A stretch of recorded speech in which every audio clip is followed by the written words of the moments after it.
Gottfried, and you're listening to Gilbert Gottfried's amazing Colossal podcast. Today, we're talking to one of the greatest illustrators and cartoonists of our time. His work has appeared in the New York Times, Newsweek, Esquire, Rolling Stone, Time, National Lampoon, and the Wall Street Journal, just to name a few. So today, Frank Santopadre and myself sat down with Drew Friedman at New York City Society of Illustrators. The name of his brand new book is Heroes of the Comics, featuring 85 portraits of the legends of comic books published by Fantagraphics Books. So now we talk to Drew Friedman. Hi, I'm Gilbert Gottfried, and I'm here with my co-host, Frank Santopadre, and this is the amazing Colossal podcast.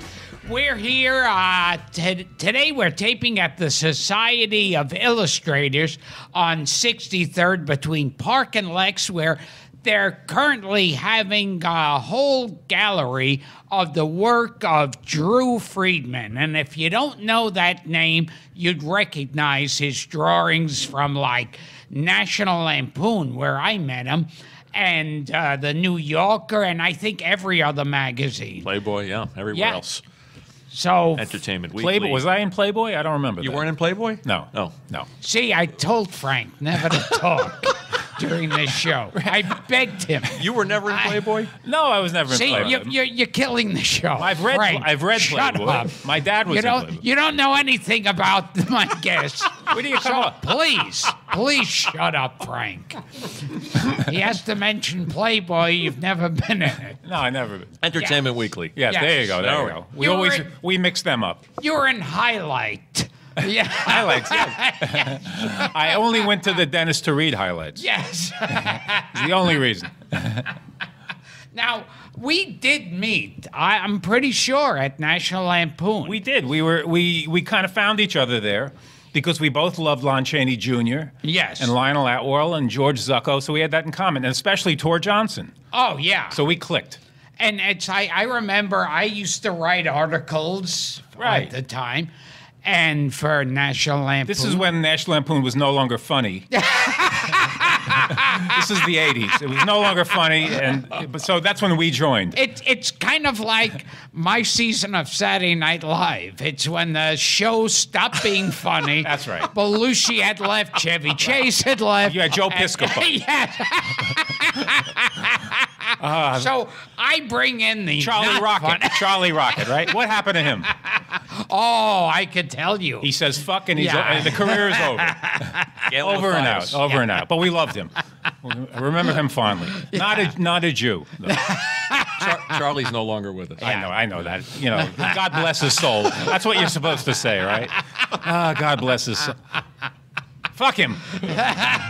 But he's not a Jew, and he's not hanging on the wall. And do you remember what I nicknamed you at Lampoon? Well, I know your line whenever we run into each other. To this day, Jew dots.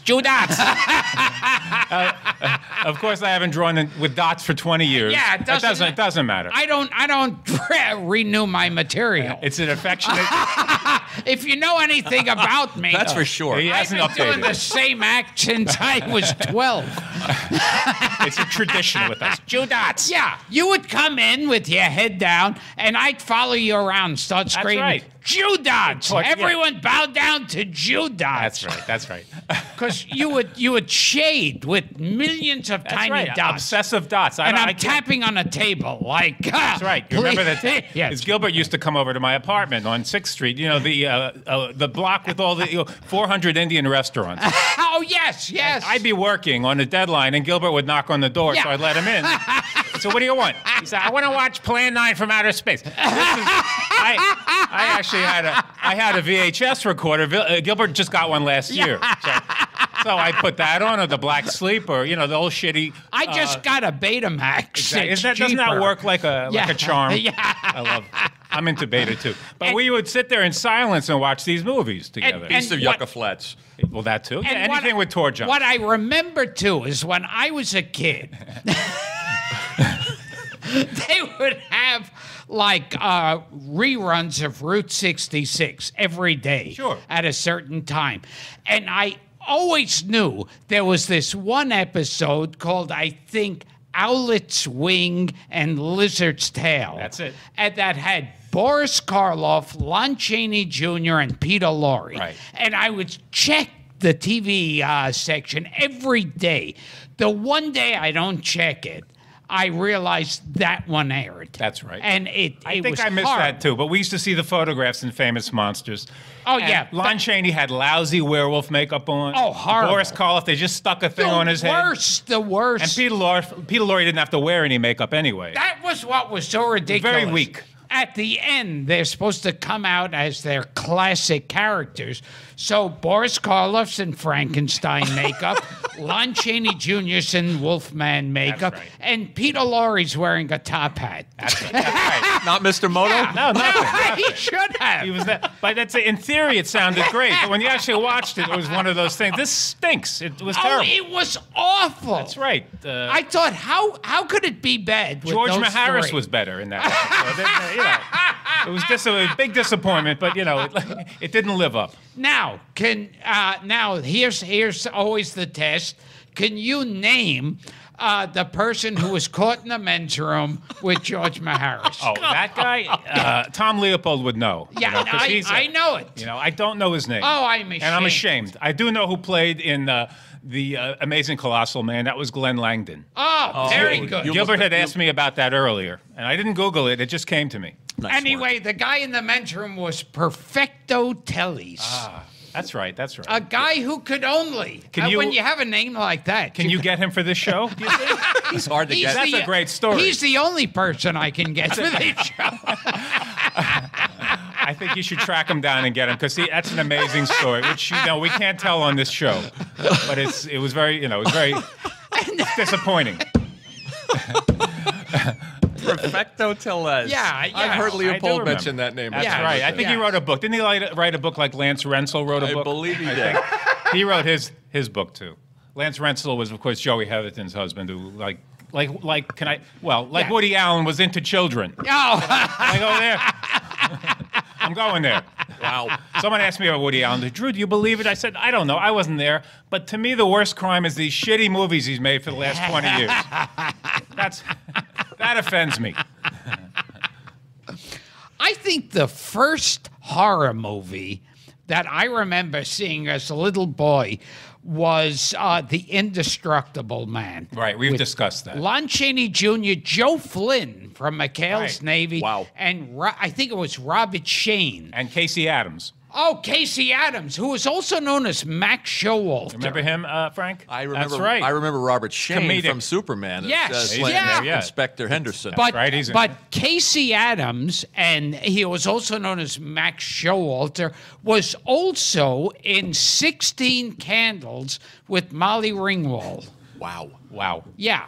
And he was in the Twilight Zone episode where with Billy Mummy, where he sends everybody out into the into cornfield. Oh, Cornfield. wow. He's in yes, oh, I know who he yes. is. Yeah. I know Yeah, who he he is had now. those real crazy eyes. He was serious, and then he went comedic. I know who he is. And then he went back to comedic. Just when you said that. Yeah.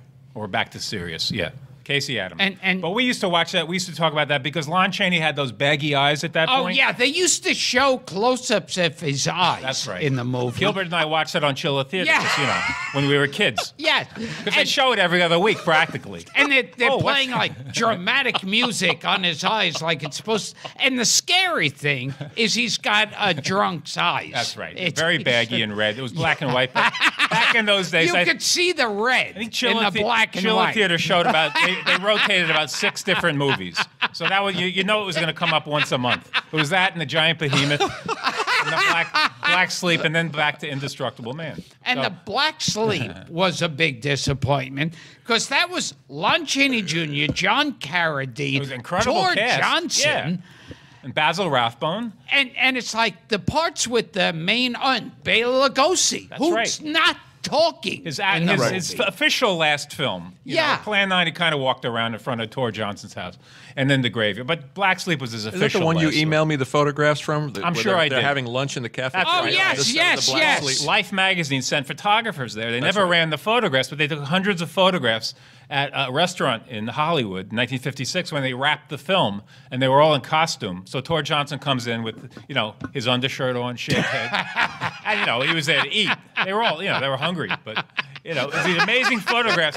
Life magazine. They are wonderful pictures. They never released them, and they never showed them in the magazine. But years later, that's why the interwebs are nice. I mean, sometimes they work. And I heard they used to try to eat in the commissary, and everyone's complaining about how disturbing they look. Well, yeah, those guys and the woman with the hair popping out of her. The bald woman with the hair popping out of her face, and the guy with the half his face, George Chiquita. Yes. Yeah, it was disturbing.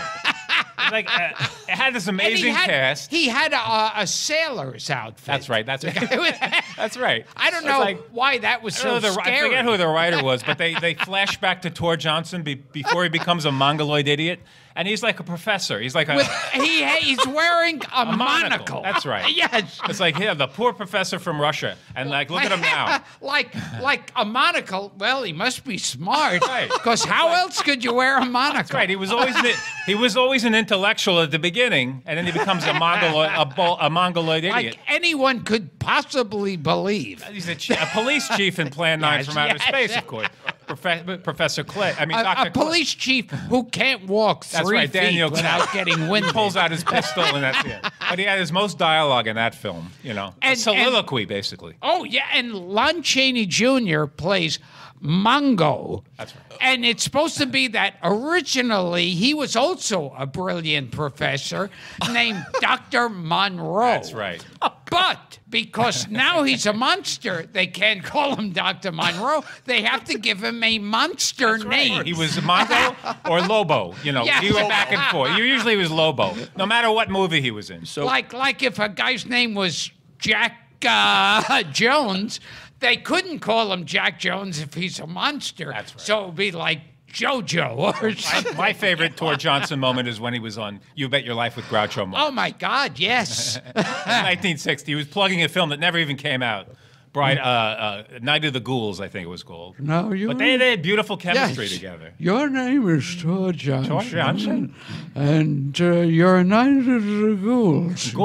Tor was frustrated. And then he got into it. And I think they could have taken the act on the road. Did he know he was that Groucho Marx was a comedian? He had no clue. No clue.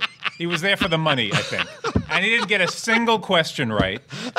Did Fenneman treat him well? Greek mythology was his category. Really? I don't know how he picked that. He stood there in silence. You look at him and you say, "Oh, this guy knows Greek mythology." Somehow that was his category.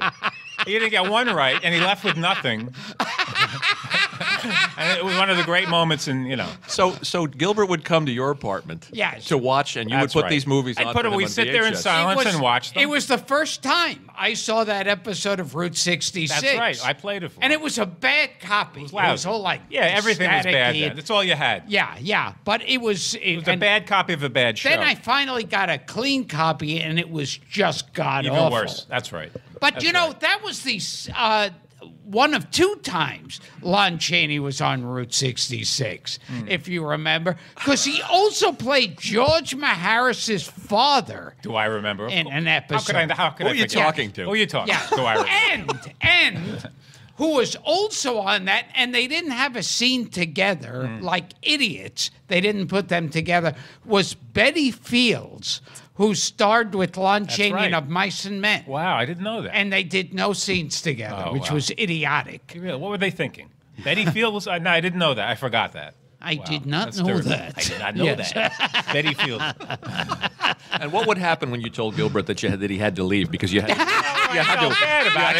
work. You had a deadline. I was a fan of Gilbert, as a comedian. And it's like, Gilbert, I have to, after a couple hours, like Gilbert lived about a block from me. I was on 6th Street, and Gilbert. I lived on Avenue A. Gilbert was on Avenue A, so I sent him home.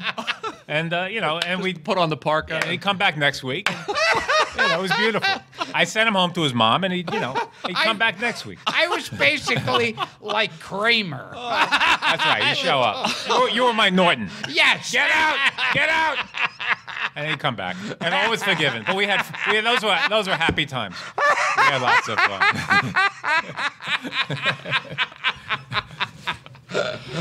Oh boy. Now, and I remember they also used to show Boris Karloff in The Haunted Strangler. Oh, sure. Yeah, it was like a bad I like the late 50s Boris Karloff. Oh, yes. Real bad. The Manster? No, that wasn't. I'm the thinking, Manster I liked. We love the Manster. Yeah. You remember that, Frank? We love that.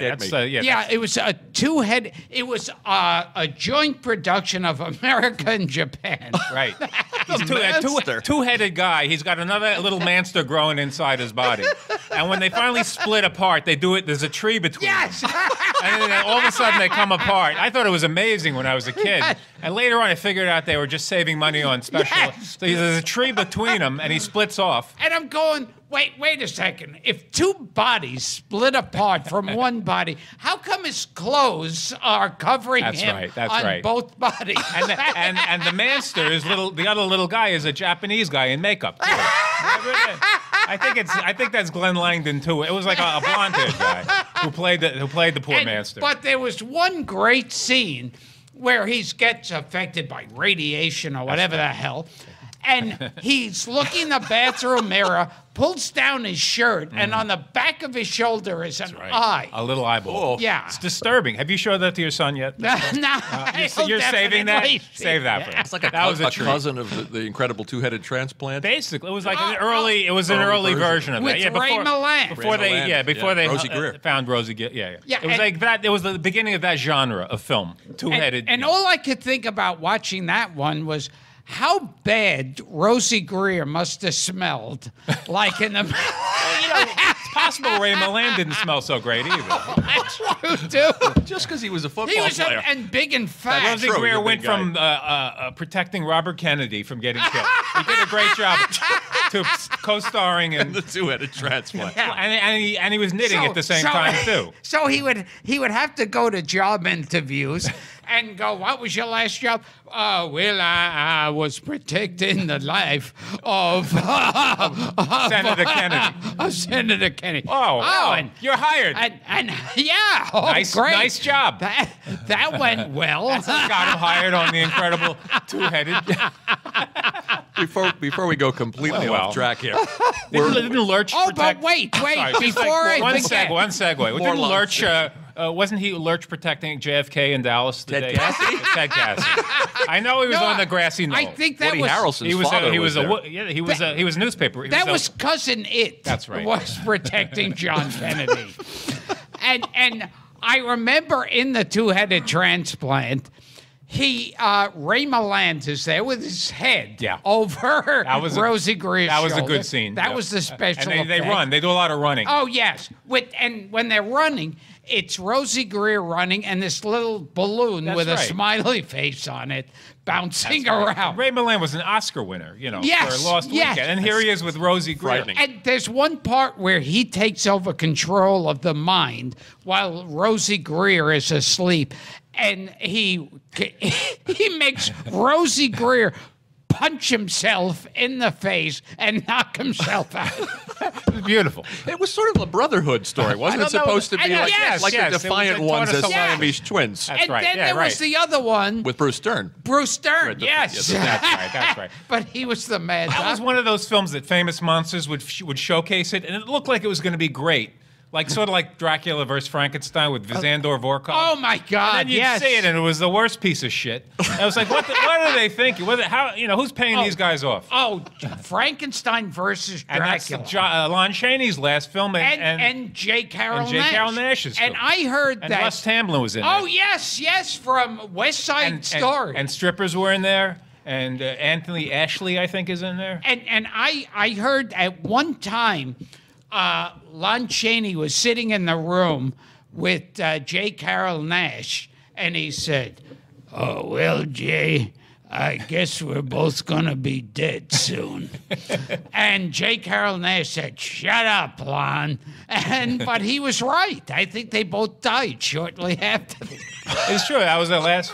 Gilbert, you used to talk about Return from the Past with Lon Chaney. Oh, my God, and that yes. Was he played a doctor, a scientist. Yeah, brilliant doctor. And all he did was talk about his theories. And, I have a theory. I have a theory. You never figured out what his theory was, but that was all his I have a theory. He was supposed to be a Scottish doctor, which he's very convincing as a Scottish that film doctor. Is great because you watch that, and John Carradine is the host. And he's holding a cigarette throughout the whole film as he's hosting. Yes. In his hand. He can't even bother to put it down because he knows what shit he's filming. Right, they probably he won't even bother I to think put they're the paying him $100. And they fed him, and it's a piece of shit. But, Gilbert and I used to discuss that film. The fact that he even put his pants on. That's right. He came to, they pay him, and he's like Henny Youngman. They pay him, and he's the Henny Youngman of horror actors. You're going to pay me, I'll come. And he's a Scottish doctor in like the 1800s. Yeah, that's right. And Rochelle Hudson was in that, too. Yes. Who was once a star. And there's one scene, and it takes place in the 1800s, and it was like Dark Shadows. There were flashbacks. And Lon Chaney's wearing a wristwatch through the whole movie. It's like Jerry Lewis in The Day the Clown Cried. He's got his wristwatch, he's got his pinky ring, and he's got his black shiny shoes on. But aside from that, yes, he's in Auschwitz. And he's got the pomade in his hair. Right. So because we're here at the Society of Illustrators. Oh, wait. I just remembered. I'm never going to get to this. When he finally brings... One more point. When Chaney brings the guy to life, the dead body. Yes. He walks off just to have a scene where, I guess for the dead guy to kill the other two students. And he walks off for no reason. I think for a phone call. Yeah, or get a drink. In the 1800s. He's getting a drink. And he goes off. and then when they go back to Chaney, he's like there supposedly just making looks like he's excited about his discovery. Yeah, his theory. His theory. You never hear what his theory is. It's always my theory. I have a theory. They wouldn't even bother to come up with how they brought a dead guy. Oh, my theory will bring dead people to life. That's right. I think one dead guy does pop up off the table. Yes, he's and a bald he kills. guy, and he looks like confused, he looks like what am I doing in this Doodles Weaver? movie? I think he looks like. Yeah, what am I doing? And then he strangles Don Chaney, and that's the end. Doodles Weaver, who killed himself. That's right. Very sad. Indeed, he did. It's very sad. But then, if you Doodles Weaver, you'd have to kill yourself. There's no other. Sigourney's Uncle Doodles. Yes. That's right. Pat Weaver's brother. That's right. Pat Weaver's brother. Is that why he killed him? My brother's the president of NBC, and I'm a comedian. Yes. But I'll take Doodles Weaver any day. Tell us about meeting Groucho when you were a kid. Oh, well. My dad actually knew Erin Fleming, who was Groucho's girlfriend in the 60s. Sorry, and they knew each other. So we were out in Los Angeles in 1974 vacationing. My dad and my brothers. So she called my dad and said, "Groucho loves kids. Could you come visit?" And so he mentioned that. Sure, we'd love that. So we went to his house. Groucho answered the door. He came up to us, and first thing he said was, "It's a pleasure to meet you and your three lovely daughters." Our hair was a little long, and so it was an amazing afternoon with Groucho. He sang his songs with Erin Fleming. At one point, my brother Josh asked Groucho. We used to live in Great Neck, Long Island. There was a theater there called the Playhouse. In the back, they had an old organ. It used to be a vaudeville theater. Do you remember it? And Groucho said, "I got an old organ myself." So everything was a straight line, and everything was like, he couldn't actually have a conversation with the man. Dennis Wilson of the Beach Boys walked in. Groucho he didn't know who he was. He goes to Groucho. He said, Mr. Marx, it's an honor to meet you. And Groucho looks up at him. He goes, "It ought to be." And it went on and on like that. But that was like, I was 15 at the time, so that was pretty amazing. We didn't take any photographs, which I don't know why. But there we are.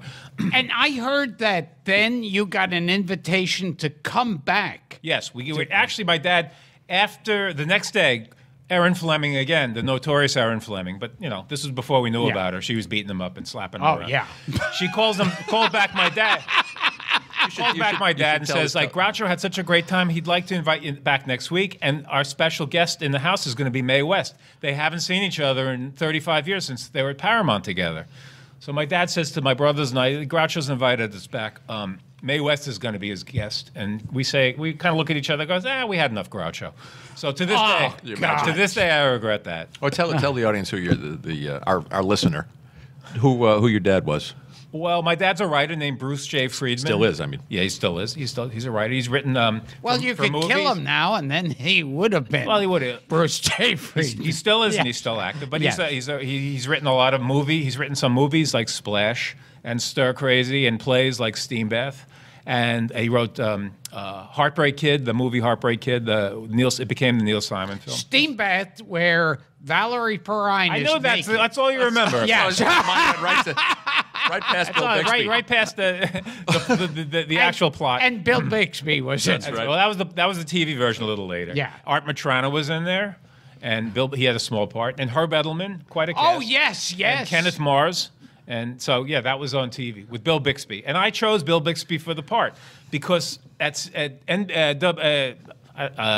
you call it? The public TV, WNET, they proposed 3 actors to my dad. Yeah. Dennis Weaver, James Franciscus, or Bill Bixby. This was like 1972. Yeah. So my dad didn't know who any of them were. He didn't really watch TV. So he came to me. He said, Drew, who should I pick? I said, Bixby's your man. And I based that on Bixby's performance in Courtship of Eddie's Father, where he was very good in that with Brandon DeWild. And he was really good in Steam Bath. He was. He was good. It was a good production, and Bill Bixby, And you could see Valerie Perrine naked. That's right. That's what everybody seems to remember. Yes. But there was more to it than that. I'm going to correct you because I got Playboy magazine wrong. Brandon Cruz instead of Brandon DeWild. You are right. Have I redeemed myself? Who's Brandon DeWild? I'm thinking of, okay. No. From Shane. You keep bringing up Playboy. And it's your biggest disaster. I'm going to get him working Playboy yet. Brandon Cruz, who was like, I think dated Jodie Foster, didn't they? They were together in Courtship of Eddie's Father. And then he became a punk singer, didn't he? I believe so. You should get him for the show. He's got all those Mrs. Livingston stories. Didn't he become an animator who worked on South Park? Quite possible, yeah. I believe so. But, he was good on that show, too. Oh, here, speaking of Groucho, do you remember, you definitely remember this, The Story of Mankind? Of course. Yeah, that was Irwin Allen production. And he got Harpo and Chico. And but not together, Chico and Groucho all separately. Yeah, not all separate. Yeah. You get the Marx Brothers and... Yeah. It's the Marx Brothers, but terrible. Let's have them all work separately because that's where their strength is. Well, they pretty much work separately in Love Happy, too. Basically. Yeah. Oh, yes. Well, Groucho was busy with Marilyn Monroe in that one, at least. Right. But I think Groucho, he was that guy who discovers Manhattan Island in that one. Oh, yes. And one of his ex-wives is like an Indian girl. Eden, yeah. She doesn't wear pants. And Harpo, she has a little skirt on, I think. Yeah. I think that's why he took the part. Oh, yeah. Because his wife could get work. But I think Harpo plays Isaac Newton. Oh, yeah. And an apple falls on his head. He doesn't speak. And Chico was there because, as always, he was broke. He needed the money. Gambler. That's right. Chico needed the money. Yeah. That was always his excuse. Everything Groucho did after 1940. Well, Chico needed the money. And then they asked me to do it because Chico was in it. Chico needed the money. That's his excuse. Why did you appear in this piece of shit, Groucho? Oh, Chico needed the money. All right, well, we'll give you a free ride then. Let's go to why did you kill that woman and her child? Chico needed the money. Yes, Chico was a gambler, and he lost money on a horse. So I killed him. Why did you kill Sharon Tate? Well, Chico needed the money. Let's talk about something really unusual. Why did you start? Why did you perpetuate the Holocaust? You won't stop him. Well, Chico needed the money. Why did you kill JFK, Groucho? Well, Chico needed the money. You killed Martin Luther King. Well, Chico needed the money. Here, Drew, you want to read the questions? What's the question? I heard. Let's go on. Groucho, why did you bomb the World Trade Center? Chico needed. Chico. Why did you supply Philip Seymour Hoffman with heroin? Well, Chico needed the money. You're off the hook. Wow.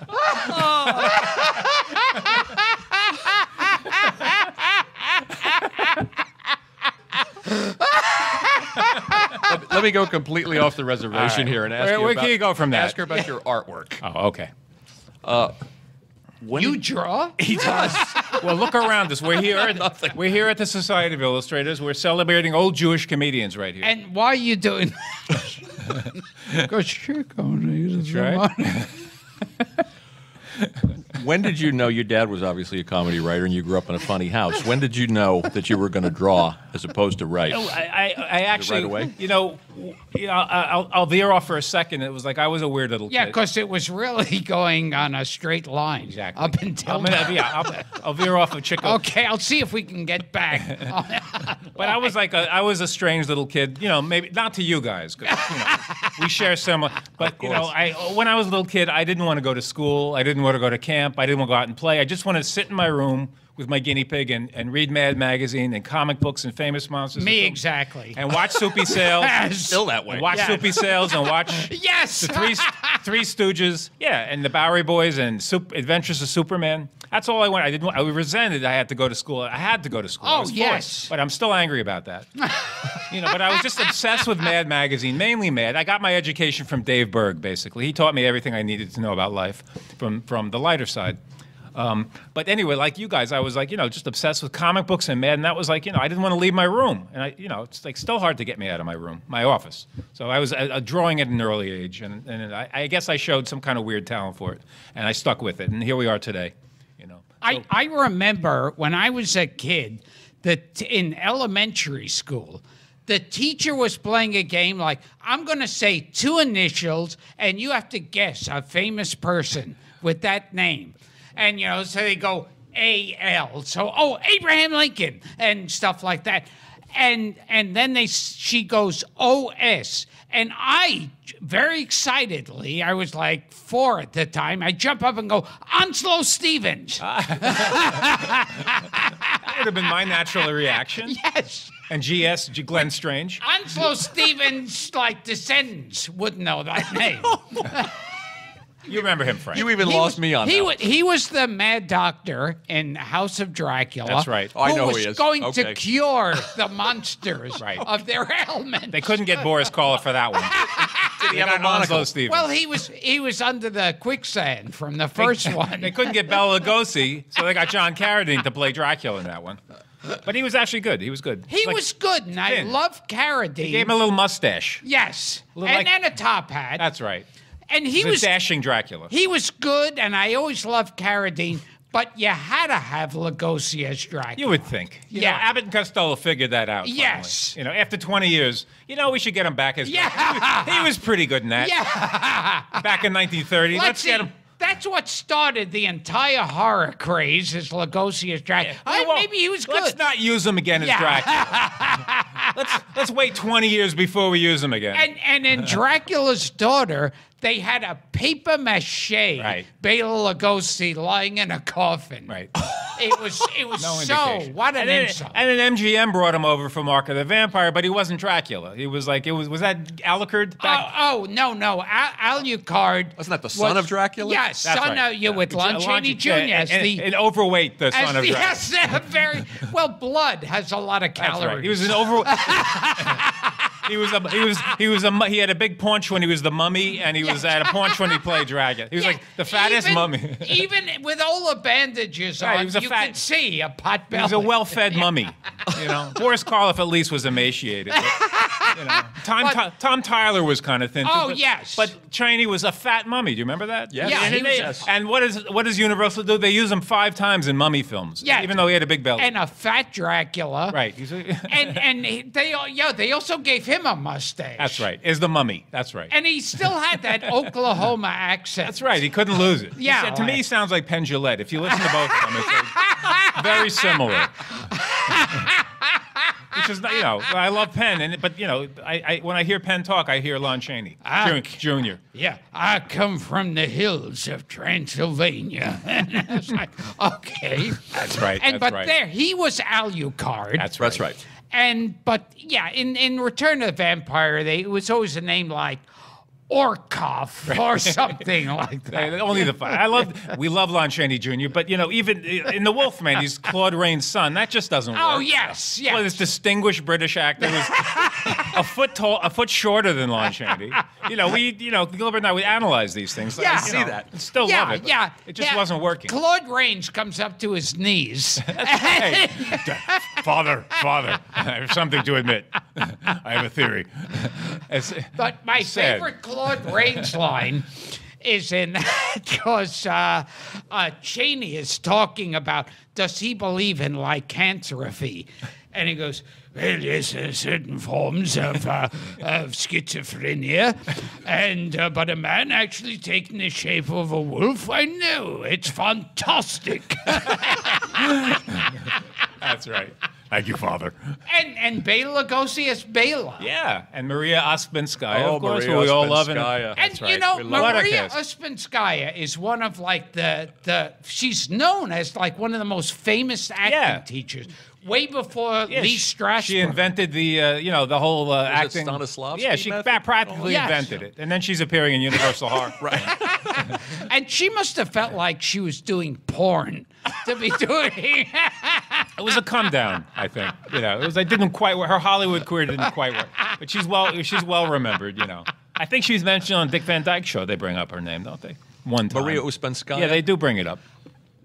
She's mentioned in an Odd Couple episode by Jack Carter. That's right. Yeah, which is pretty obscure. I heard that. Well, like Chico Marx's daughter Maxine wanted to be an actress at one point, and she took lessons from Maria Ospinskaya. Ah, that's right. And one time, and I wish there had been at least a snapshot of this, Chico invited her out to dinner. And it was Chico Marx and Maria Ospinskaya. Well, he would fuck anything. You know that. It's like even, Sophie Tucker. That's right. That's something I could draw. Right? Yeah. Them in bed together. But hey, Maria. Oh boy, that's a hot. if Chico's daughter started doing the Italian accent, her career might have taken off a little. She looked like Chico. Yeah, she did. If she used to hey, boss. What's the matter? If she had adapted her father's mannerisms, she might have gone far. But she resisted that. I don't know why. I'm going to attempt a segue here. Speaking of Jack Carter, you were in Playboy, weren't you? I was in the centerfold. Yes. It's little Annie Fanny. 1963. I was in Playboy in this last month's issue, You're right. January, February. Maybe that's what I was thinking. That was a great illustration by my friend Philip Burke. He drew you. And great- you had a beautiful comment about Shemp, which I shared on Facebook. The women screaming Shemp when they're reaching orgasm. Yes, basically. yes. It was beautiful. I loved it. Yeah, it was in the one with Kate Moss on the cover. January, February issue. Oh, I'm sorry. My subscription ran out. Yeah. I wouldn't know. Why would you let your subscription run out when you used to draw so much for Playboy, as only Frank remembers? Jack Carter. Well, I was headed somewhere, but I don't remember. Jack Carter. Well, I was going to ask To you. oblivion. If I have anything to say about it. I was going to ask you about some of the people you've drawn who haven't exactly appreciated. Well, I'll talk about one guy who I wasn't sure about at first. When I did the first book, Old Jewish Comedians, the publisher sent them out to some of the still living comedians, And Plus, it would be a waste of postage. No, I was all for sending them out to the dead ones, like drop them off at their grave sites. So they sent them to, so we sent it to Mickey Freeman and Freddie Roman. And they called me, actually, left messages on the phone. They loved it. They loved the book. So we sent one to Jerry Lewis, too, in Las Vegas. And so Jerry calls, leaves a message. Hello, Drew Friedman. This is Jerry Lewis. Please call me back. And he leaves his phone number twice. I say, oh, shit. Jerry doesn't sound happy. Yeah. What did I do? Is it because I didn't put him on the cover? I put Milton Berle on it? Because I gave him that stupid expression? Yeah. So I got up my nerve. I say to Kathy, all right, I'm going to call him back. And I call him back. I say, hi, Jerry. So you got the book? And he goes, yes, Drew, I got the book. I said, well, what'd you think? Jesus Christ, I loved it. Holy moly, what a book! So I was safe. But Jack Carter was not happy. Notice I went negative first before the Jerry Lewis. A reporter from the LA Times called me and said, what do you think about being in a book called Old Jewish Comedians? He goes, he hadn't seen it. He goes, old? He was like 90. I think at the time he was 97. He was 97. And Jewish? I don't work Jewish. I was like, yeah, well, you happen to be Jewish. You don't work. I don't work Jewish. Yeah, because you never would have known How Jack about Carter was How about Jewish. comedian? You okay with the word comedian? And he goes, and then he finally saw the drawing, and it got worse. He goes, he drew me with those stupid liver spots. And he combed my hair over like I'm going bald. He said, I want him to draw me again. I didn't talk to him, but I said, no, tell him like one drawing per Jew, one drawing per customer. That was it. He wasn't happy. Sid Caesar, God rest his soul. Yeah. He wasn't happy either. Oh, Because wow. I outed his real name. Kathy and I did research back in the, when the interwebs were still early. Kathy, your lovely wife. That's right. And so his name in all the websites said Isaac Sidney Caesar. So that's what we used in the book, because the only text in the books are their real Jewish names, because every one of them changed their names, except for one or two. Karl Reiner is really Karl Reiner. Menashe Skolnick is really Menashe Skolnick. Yeah, you wouldn't change And it. Myron Cohen. And Myron Cohen is Myron Cohen. But all the others one changed it because they couldn't get work because they were Jews, and so like you know the story. so we kind of outed Sid Caesar, and I outed Don Knotts too. His real name is Archibald, or so all the site said at the time, and he was offended. So his agent called, said, "Oh yeah, Don is not happy about this." He called from Las Vegas. I said, "Shit, so I'm sorry. I love Don Rickles. The last thing I wanted to do was offend him." I said, so we'll make a correction in the second book. So the correction is basically Don Rickles says his name was not Archibald. Sid Caesar claims his name was not, because we're not so sure. It's possible they just they want their legacy to say Sid Caesar, Don Rickles like that. So, some of them were pissed off. But most of them love the books. And some of them will be here when we have the opening reception for this in 2 nights. You accidentally mentioned Don Knotts, whose real name was Jesse. That's right. And when he was dying, Andy Griffith visited his hospital bed and said, speak to me, Jesse. Because he thought by calling him Jesse would annoy him enough. He didn't want to be called Jesse. And he kept saying, come on, speak, Jesse. Did that work? No. That killed him. Yeah, that They finished. should have brought Jim Nabors and Rock Hudson. That would have gotten a jolt out of him. Surprise! I heard that. What have you heard? Yeah. Because I was just about to bring up Milton Berle's cock. So let's segue into that. You We're could. saving that. You don't have the strength. We're saving that one. And then we'll get to Danny Thomas. When they were all right? doing Gomer Pyle in the Marines. That's right. What was that? Gomer Pyle? He was in Vietnam, I think. Yes, And, yes. But that was the show that was a spin-off. That's right. And he was a Marine. And I heard they had an actual Marine who was like a technical advisor and a real tough-as-nails guy. And he would get really uncomfortable because Rock Hudson would visit Jim Nabors on the set. And they both would drink a little and get a little frisky. tired.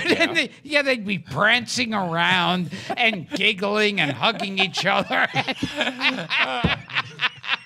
Did you attend the wedding? 'Cause, I've never met anybody. He was there. Were you at the wedding? Because I wasn't invited. I wish to God. I wasn't invited. Well, Wally Cox was the best man. I know that. The joke around that time was, after Rock Hudson died, was Rock Hudson had no friends, but he had neighbors up the ass. That's a beauty. I think Mark Twain. Yes. said- I believe it was. I think it was Robert Frost. Soroyan.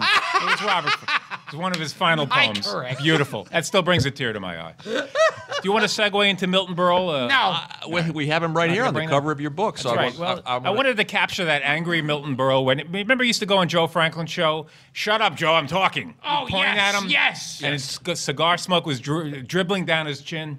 And he would shut, and Joe would like, I'm sorry, Milton, sorry, Milton. He just let him go, and he was never funny. But I love Milton because, when he used to go on Howard Stern show, Howard would only want to talk about his cock. Like, just, that's it, nothing else. And Milton, what's the matter with you, Howard? He's like, what would your mother say? Well, there are other things we should talk about. So maybe then occasionally Howard would bring us something up, like something, the old days. And Milton said, like, he would get the conversation back to his cock instantly. It's like, that's all he would, Because I heard that Milton Berle once in Vegas had a competition with Tom Jones over who had the biggest cock. And this is after the Forrest Tucker competition. Oh, yes. Yeah, where Forrest he Tucker. only took out enough to win. Yes. Yeah, right. And I heard, like, Milton Berle opened up his pants a little bit. Yeah. And Tom Jones just went, okay. It's over. Yeah. That's right. That's right. I've met a few people who've seen it. And they said it was very, like, we know, Kathy and I, a young lady. A young lady who actually directed Milton Berle's last film and Adam Sandler's first film. Oh, my God. Going Overboard. You remember that one? Oh, geez. Wow. It's like it's an interesting film, but Milton was in there. I think this stands out as being a bad Adam Sandler movie. Yeah, such a thing as the first possible. in a series of bad Adam, right from the get-go. But she said, like, let me see it. Yes. She was direct. She said, all right, let me see it. He obliged her instantly. Oh, yes. Set up a table, like we're sitting at. Set up a table. He pulled it. He said it was a process of getting it out. She said it was like multicolored. It was like, like you see a big piece of tongue in the delicatessen. It hasn't been sliced up yet. It was like he just like plopped it down on the table with a big thud, and there it is. She said it was most disturbed. She still has nightmares about it. And didn't he also walk around parties? Yeah, naked. Yeah, and he'd put his dick on like a serving platter and walk around. Who hasn't, right? Of course. Well, you expect it. When he threw a party, you expect it. But he would walk around his dressing room naked in front of his writers. This guy's trying to come up with material, and there he was. Irving Brecker had talked about that in the early 30s. Milton would open the door the first time he met him, and there he was naked, with the gigantic schlong. And he said, yes, it's completely true. Everything you've ever heard. All true. All true. Not made up. Oh, we should get back to Erin Fleming. Oh, okay. Now, that was Groucho's girlfriend. It was his concubine. Yeah. His caretaker. And then, news started coming out about her. Little by little, like she maybe was a little rough on him, slap him around, throw him down the stairs, beat him over the head with baseball bats, like little things like that. She threatened to kill other members of his relatives. Yeah. She got out of control. She wound up homeless, actually. Yeah, homeless, Santa and Monica. She shot herself. I guess so. Yeah. Yeah. She was homeless, and then she blew her She brains lost out. it. Yeah. She lost it. You could see it happening. She Flemmo, of course, as Michael O'Donoghue wrote about her. I mean, I think they did a report. And Flemmo, she was the sixth Marx Brothers. She was kind of a sad figure. We knew her when she was still, like, at her height. She was inviting Elliot Gould over to the house all the time. Oh, and Bill Cosby. And Sally Kellerman was always there. And she'd fill his house with young, hip celebrities. Yeah. And, so that's when we were invited. We didn't say anything weird or askew about her, But little by little, it started. Someday there's going to be a TV movie. Oh. Who's going to play old Groucho? you would be perfect, I think. Because Groucho, why did your girlfriend Erin Fleming kill herself? Well, Chico needed the money. Groucho, why did Erin throw you down the stairs? Because Chico needed the money. Someday I predict it'll probably be a shitty film, but I'm predicting ahead of time. It'll be a TV movie of the week. Another one of our favorites is Kevin Spacey could play old Groucho. Oh, yes. Bud and Lou. Well, of course. With Buddy Hackett and Harvey Korman. Yeah. You listen to them do their bits. It's terrible. Yeah. It's slowed down when Buddy Hackett does Lou. Okay, Abbott. He's like slows down the entire routines and all the timing is gone. Yeah, because it's like in Who's on First, he would go, what's the guy's name on first base? And there he's going, Buddy Hackett's going, what is the guy's name True. on Hi, Bass. It's like they've never seen the routine. Yes. Harvey it was Korman looked Har- nothing like Bud Adams. No, Sounded nothing. no. He was like, he tried to do a gravel voice at least, because, you know, he wanted an Emmy maybe. He was like, I remember Shecky Green like going, like, wasn't Buddy Hackett great as Lou Costello? I remember on Tonight Show specifically saying, wasn't he great on it? Shouldn't he get an Emmy for that performance? Johnny Carson looking at him like, huh? No, he sucked in that. Actually, it was And fascinating. My old-time favorite death scene is Buddy Hackett lying in a right. hospital I wanna- bed, and Artie Johnson, very interesting Yeah. from laughing. Oh, plays playing their Eddie, agent. Eddie Sherman. Yes, he That's right. shows He's good. up. He's good in it. And he brings him under his coat a strawberry malted. And he goes, he takes a sip and he goes, Eddie, I had a lot of strawberry malted in my day, but this one's the best. And he falls down That's dead. right. It was great. When they tell him his son died, like, I'm sorry, Lou. Lou Jr. Just died. He goes, my son Lou Jr. just died. He's like, get on with it. Get on with it. Yeah, he just died. He's dead. He drowned. My son Lou Jr. He's like, it takes like a half an hour, though. I have to set up a foundation for Lou Jr. Louis Jr. Gets there. He died. I'm a bad boy. Groucho, why did Lou Costello Jr. have to die? Because Chico needed the money. You mentioned Howard Stern a minute ago. Tell us how Howard Stern became one of your biggest fans. Well, actually, Billy West, who was one of your recent guests, actually was. brought Howard one of our books, Warts and All. And then the next day, Howard, this is around 20 years ago or so, Howard was talking about it on the air, actually reading some of the dialogue from. And since then, we kind of had we kind of hit it off. I illustrated both of Howard's books, Miss America and Private Parts. And, so he's been very supportive of me over the years. And, he's mentioned that I'm his favorite artist. I don't agree, but that's what he claims. I mean, I don't agree that I'm my favorite artist. But anyway, so we go back, way back. He's been very supportive. Terrific guy. And I like Jerry Lewis too. I have nothing bad to say about him. Jerry Lewis is one of those people, infamous. I've just met him a handful of times, and he was always nice to me. Mm-hmm. And that's the classic line. When anyone nice to you me. talk to, he was, yeah. I met Kathleen Freeman. And I said, so what was Jerry Lewis like to work with? Because she worked with him in a lot of movies. And she said, well, he was always nice to me. He's always nice to me. I remember Gilbert doing the aristocrats joke in front of Jerry. I think that's what gave him the heart attack. He had a heart attack that afternoon at the Hilton Hotel. And when he grabbed his chest and went, hi! It was a beautiful moment.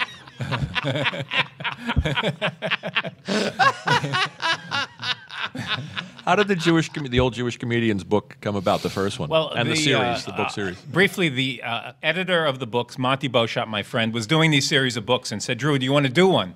These square hardcovers. You can do anything you want." And I said, "Well, the money isn't great, but what do I like drawing the most? I like drawing old Jews, and I like drawing comedians. So I combined that, old Jewish comedians. So that's what I came up with.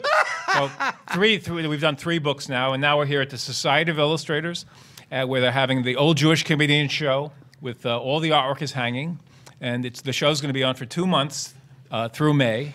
So hopefully everybody can come visit. Hopefully, we'll have the podcast up soon enough for That'd be people to hear terrific. this. Hopefully and come we'll visit. have a podcast. Fun show. Even if you hate Jews, Don't assume anything. even if you hate Jews, you're going to love this show. Even if you're Mel Gibson, you're going to love this show. I guarantee it. And it's like not everybody loves the Jews, but everybody loves old Jewish comedians. Let's talk about Danny Thomas. Okay. You know what? When they finally write the glass coffee table book about Danny Thomas, you know the title. Make room for duty. Exactly. Yeah. Should that end it? Don't encourage him.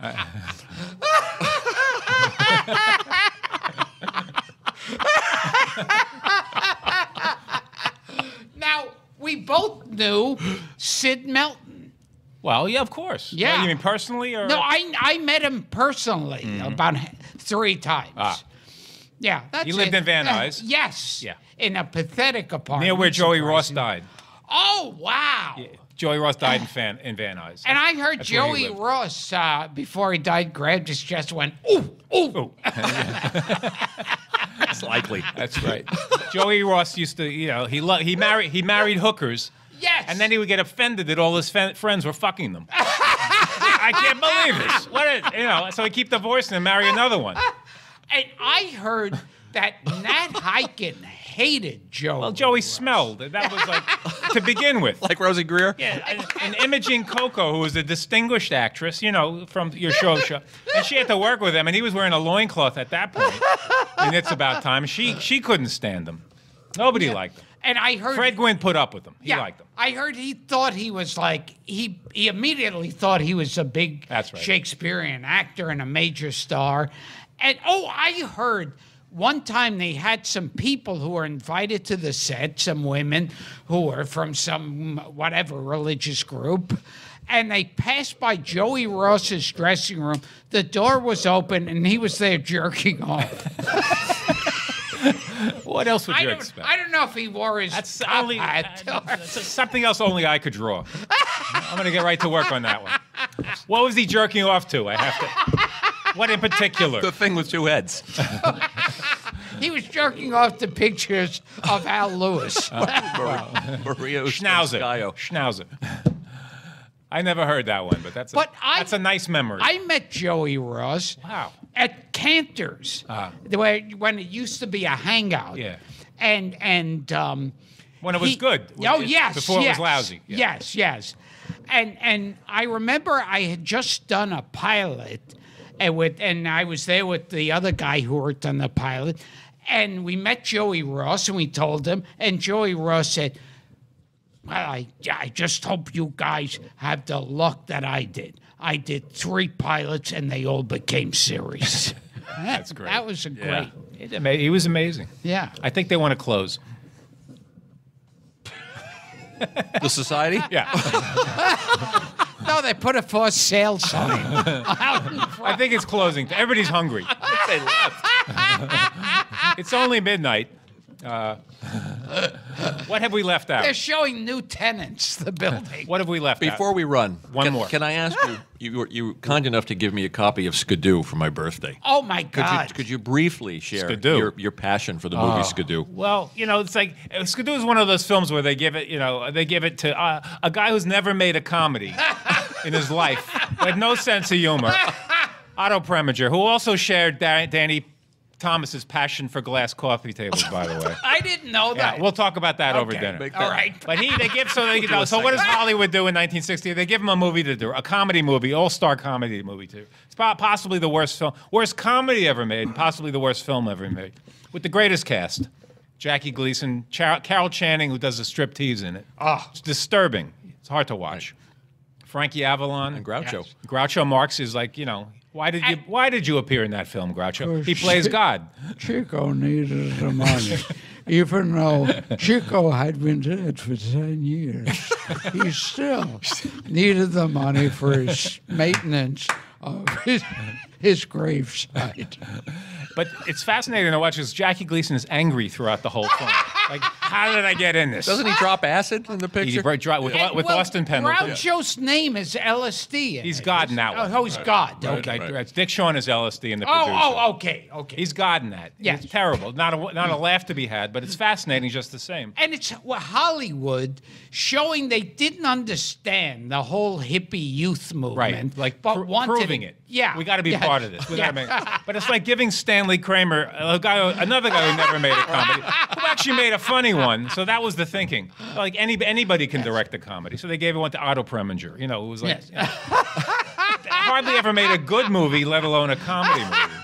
Yeah, Laura was his one, classic. Well, then Anatomy of a Murder. Yeah, but he was all of a sudden a comedy director. It's fascinating to watch. Now, Skidoo. I heard that John Philip Law.